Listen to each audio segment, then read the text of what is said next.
Nessa aula, o objetivo dela é eu falar um pouco para você sobre o Lombok, que é uma biblioteca que a gente instalou logo na criação do projeto. Aqui eu não sei se vocês repararam que esses atributos estão com um grifado, né, amarelo embaixo, um sublinhado amarelo, e a mensagem que fala é: o valor do campo, no caso esse calhou de ser valor, nunca foi usado. Ou seja, todos esses atributos aqui da classe, eles estão privados. Isso significa que só dentro dessa classe aqui a gente consegue acessar cada atributo desse, seja para incluir algum valor nessa variável, ou seja, para recuperar algum valor dessa variável. E no Java, para a gente poder acessar esses atributos fora da classe, a gente precisa criar métodos que são chamados de getters e setters. Os setters são para a gente poder atribuir valor à variável e os getters para poder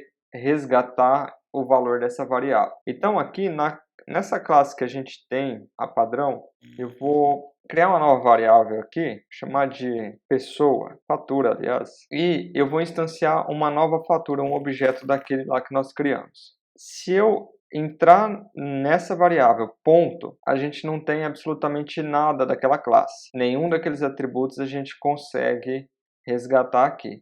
Então, com a ajuda aqui da IDE, ela cria os getters e os setters, né? Então, command 3 ou Ctrl 3, né? Ctrl 3, dependendo do sistema operacional que você estiver utilizando, Ctrl ou Command. E aí tem aqui nas buscas o generate getters and setters.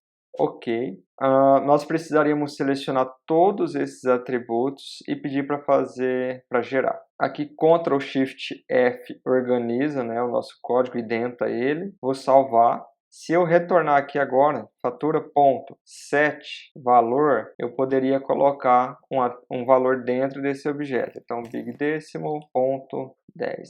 Só de forma rápida. E aqui nós poderíamos sys Ctrl espaço.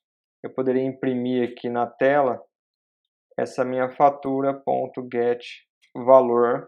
O que imprimiria no console seria R$10, certo? A partir do momento que a gente tem esses atributos que são por eles que a gente consegue acessar os valores desse campo aqui. Isso aqui é orientação ao objeto, mais especificamente encapsulamento, tá? Então, caso você não tenha, novamente afirmando isso, tido contato com esse tipo de assunto ainda, orientação ao objeto, dependendo da linguagem da qual você veio, eu estou dando um breve resumo. E aí, existe uma biblioteca que se chama Lombok. É um projeto que foi criado para poder, justamente para a gente poder evitar todos esses códigos aqui. Olha só, porque a gente estava, antes disso, com ali 18, 19 linhas de código, e agora a gente foi para quase 100 linhas de código aí.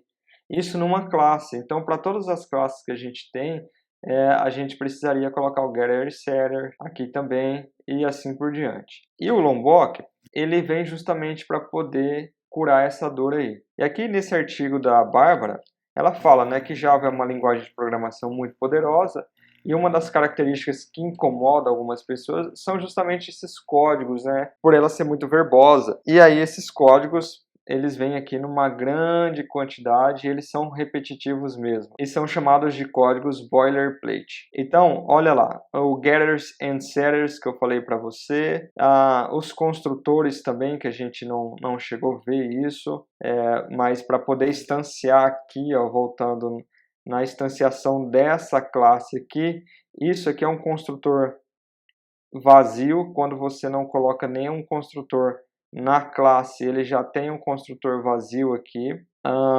Equals and hashcode são métodos utilizados para você poder fazer uma comparação de set, por exemplo, numa classe para saber se aquele objeto é igual a outro objeto. O toString é para poder converter aquela classe ali, Java, numa string gigante, no qual ele traz todos os atributos, né, os valores daquele objeto e assim por diante. Então, veja, eu vou salvar aqui, eu vou remover esses atributos. Então, eu apertei Ctrl D para fazer a exclusão, salvei, aqui já vai dar erro de compilação, porque não existem mais esses métodos aqui, lá dentro da classe. Com o Lombok, a gente faz isso com uma única anotação. E essa anotação a gente pode fazer a nível de classe ou a nível de atributo. Aqui, para o nosso projeto, é a nível de classe, tá? Então, getter, @getter, Ctrl espaço, vou mandar salvar. Veja que todos que estavam em uma amarelinha aqui sublinhado já não estão mais. Vamos voltar aqui e o nosso getter está funcionando. Ó. Parou de dar erro nessa linha e vamos fazer a mesma coisa com setter e salvar. Olha, o mesmo código funciona. Tá? Em 2 linhas a gente omitiu mais de 80 linhas de código. Então esse é o Lombok, são a princípio esses 2 métodos, essas 2 anotações que a gente vai ver aqui nessa aula, mas a gente vai ver muito mais anotações do Lombok durante o projeto e ele tem vários recursos. Sentiu a vontade, a necessidade também de entender como ele funciona, o que ele tem é só você escrever projeto Lombok no Google aí, tem uma documentação lá para cada anotação dessa, o que ela faz. E aqui, como eu falei, a nível de classe, a gente poderia fazer essa anotação aqui em cima do método, por exemplo. Então, somente o valor teria o getter, entendeu? Mas não é nosso caso, a gente vai precisar para todos os atributos mesmo. Então, para essa aula é só, pessoal.